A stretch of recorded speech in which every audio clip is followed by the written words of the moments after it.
Good morning. Thank you for joining me today. Okay, so we will be in Judges chapter 7, verse 1, through chapter 8, verse 17.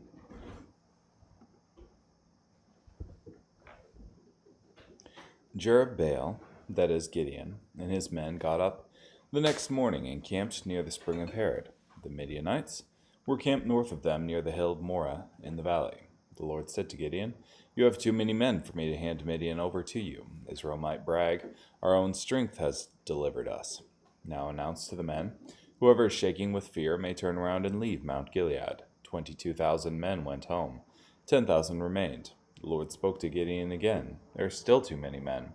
Bring them down to the water, and I will thin the ranks some more. When I say, 'This one should go with you,' pick him to go. When I say, 'This one should not go with you,' do not take him."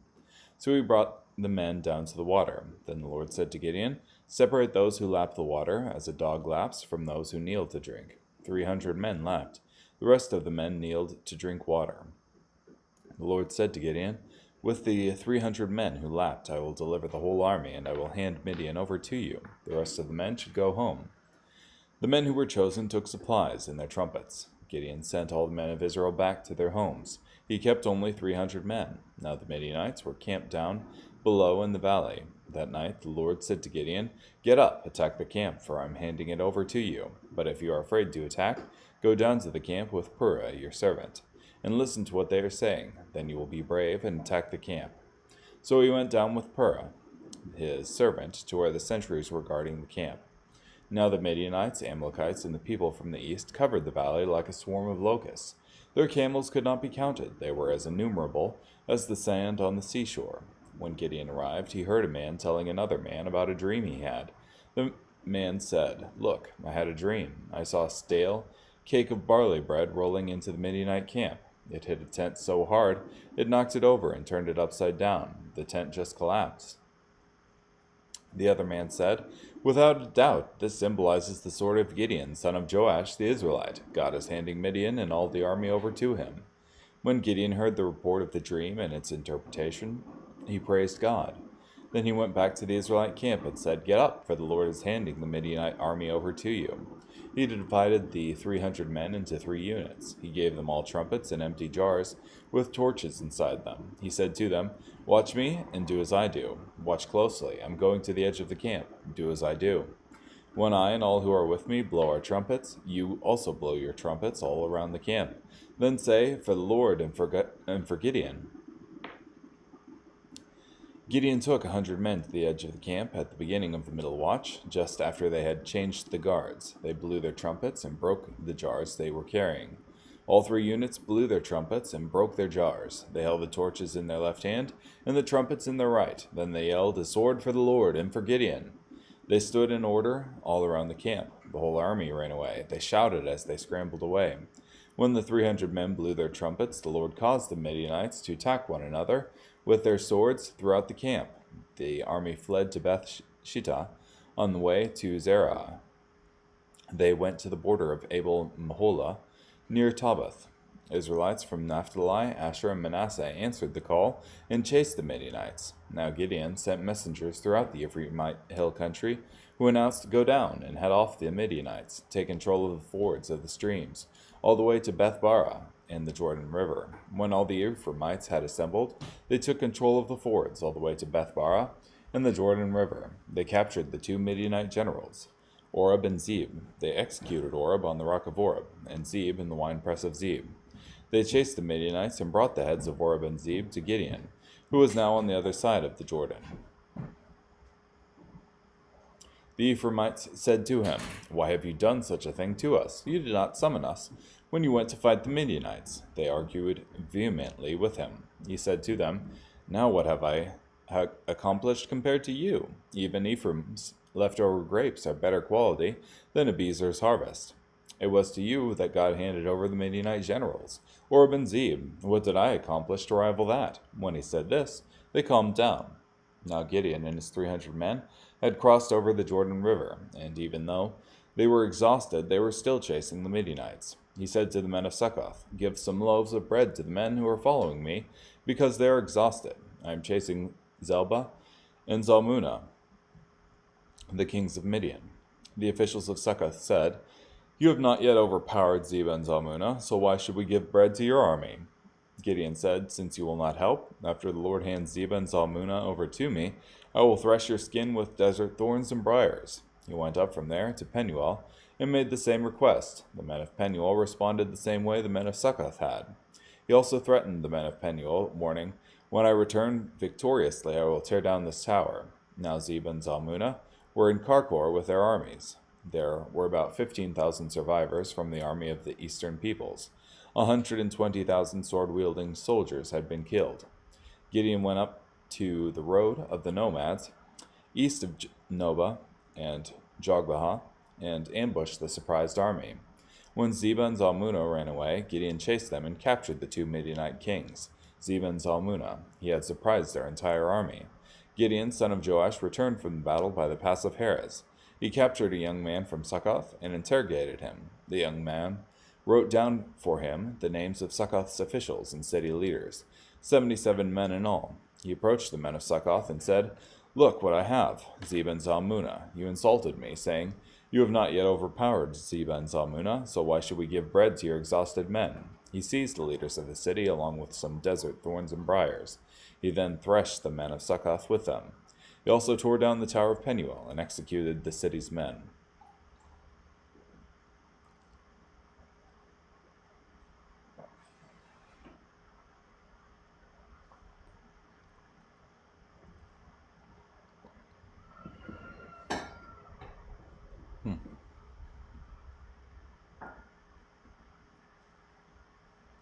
So, in the past, I suppose I might have been a little bit more.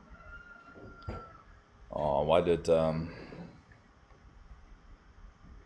Gideon kill these men? That an army marches on its stomach, and not supplying the army could have been equivalent to a death sentence. They were going into superior numbers, and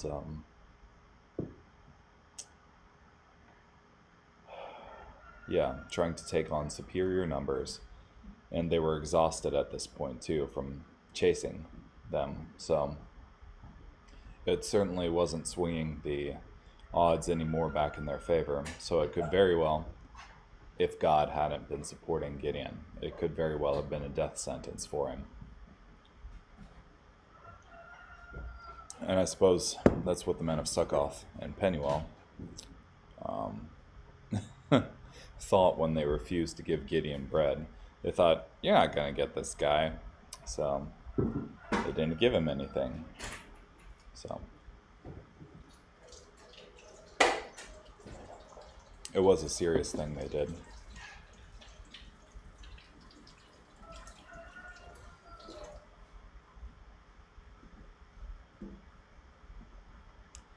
But Ephraim here is trying to start a fight at the beginning.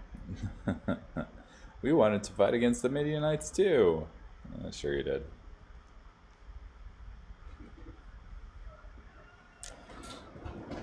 Okay, well, carrying on here. We are in Luke chapter 23, verses 13 through 43. Then Pilate called together the chief priests, the rulers, and the people, and said to them, "You brought me this man as one who was misleading the people. When I examined him before you, I did not find this man guilty of anything you accused him of doing. Neither did Herod, for he sent him back to us. Look, he has done nothing deserving death. I will therefore have him flogged and release him." But they all shouted out together, "Take this man away, release Barabbas for us." This was a man who had been thrown into prison for an insurrection started in the city and for murder. Pilate addressed them once again because he wanted to release Jesus. But they kept on shouting, "Crucify, crucify him." A third time he said to them, "Why? What wrong has he done? I found him guilty of no crime deserving death. I will therefore flog him and release him." But they were insistent, demanding with loud shouts that he be crucified, and their shouts prevailed. So Pilate decided that their demand should be granted. He released the man they asked for, who had been thrown in prison for insurrection and murder, but he handed Jesus over to their will.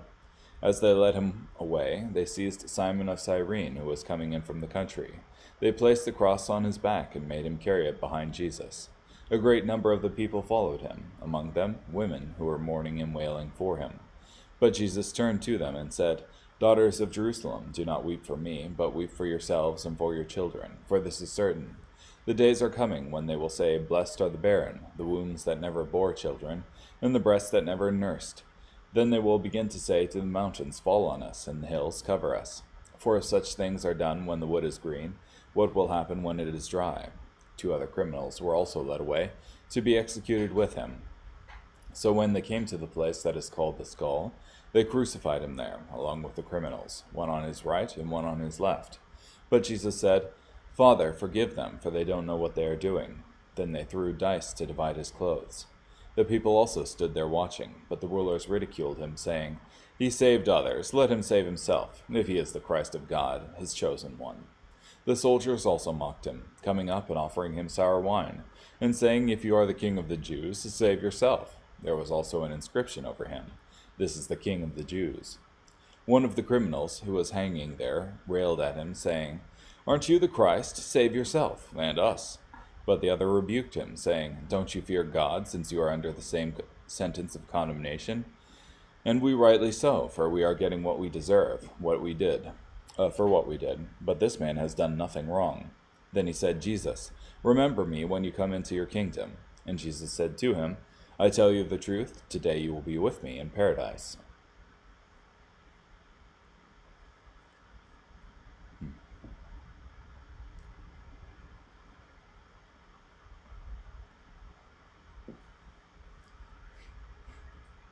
So Pilate's attempting to release Jesus here at the beginning, and he says he had examined Jesus and found him guilty. I did not find this man guilty of anything you accused him of doing, so completely innocent. And then you have in 23:16, "I will therefore have him flogged and release him." But just to make sure, we'll flog you according to Roman standards. That's completely uncalled for. And not to mention, he's already suffered at the hands of Herod and his group, because they slapped him and were mocking him up to this point. So if anything, they should be remunerating him for the vile treatment that they've put him under, but because he wants to appease the crowds. And so much so that when they demand that he be crucified, he hands them over to them. I guess for me, this kind of exemplifies how much the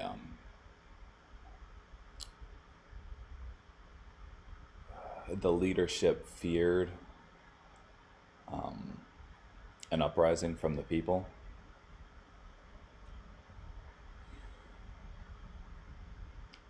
Because I imagine in an uprising, many people would die.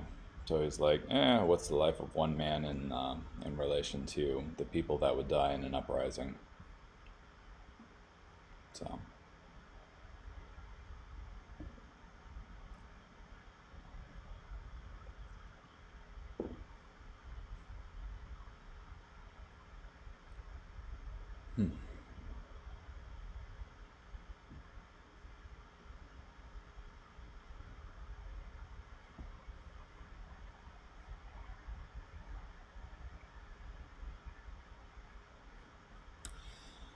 Well, carrying on. Psalm chapter 97, verse 1 through chapter 98, verse 9.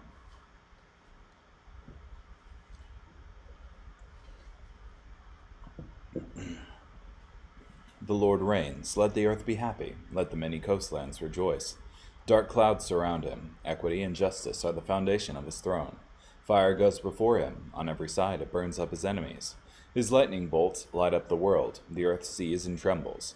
The mountains melt like wax before the Lord, before the Lord of the whole earth. The sky declares his justice, and all the nations see his splendor. All who worship idols are ashamed. Those who boast about worthless idols, all the gods bow down before him. Zion hears and rejoices. The towns of Judah are happy because of your judgments, O Lord. For you, O Lord, are the sovereign king over the whole earth. You are elevated high above all gods. You who love the Lord hate evil. He protects the lives of his faithful followers. He delivers them from the power of the wicked. The godly bask in the light. The morally upright experience joy. You godly ones, rejoice in the Lord. Give thanks to his holy name. Sing to the Lord a new song, for he performs amazing deeds. His right hand and his mighty arm accomplish deliverance. The Lord demonstrates his power to deliver. In the sight of the nations, he reveals his justice. He remains loyal and faithful to the family of Israel. All the ends of the earth see our God deliver us. Shout out praises to the Lord, all the earth. Break out in a joyful shout and sing. Sing to the Lord, accompanied by a harp and the sound of music, with trumpets and the blaring of the ram's horn. Shout out praises before the King, the Lord. Let the sea and everything in it shout, along with the world and those who live in it. Let the rivers clap their hands. Let the mountains sing in unison before the Lord. For he comes to judge the earth. He judges the world fairly, and the nations in a just manner.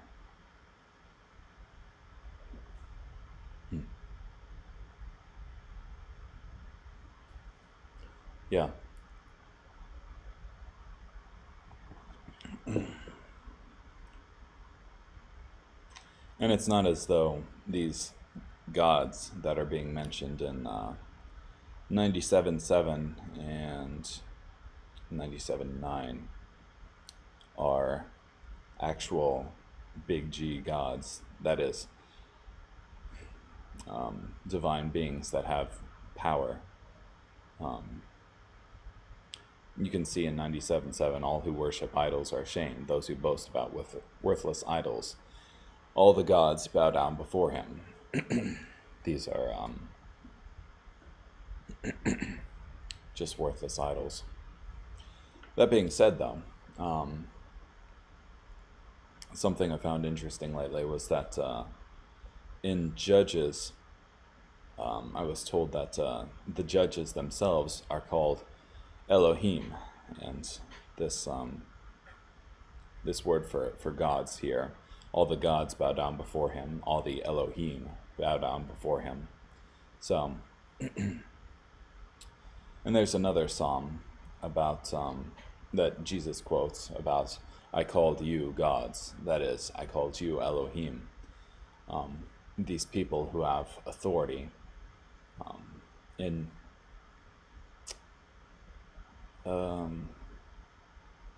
governing the people / dispensing justice / telling the people what to do are called Elohim. So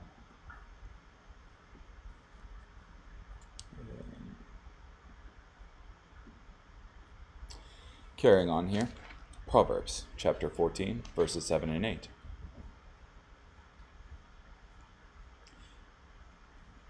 Leave the presence of a foolish person, or you'll not understand wise counsel. The wisdom of the shrewd person is to discern his way, but the folly of fools is deception.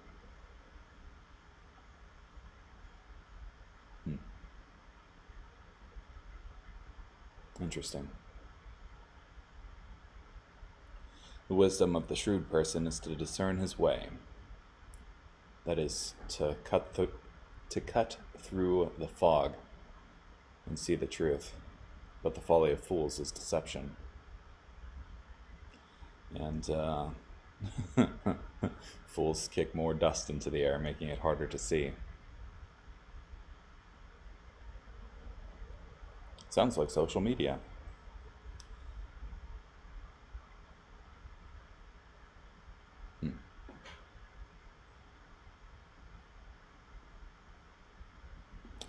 Okay, well, thank you for joining me today. Hope you have a great day. Bye.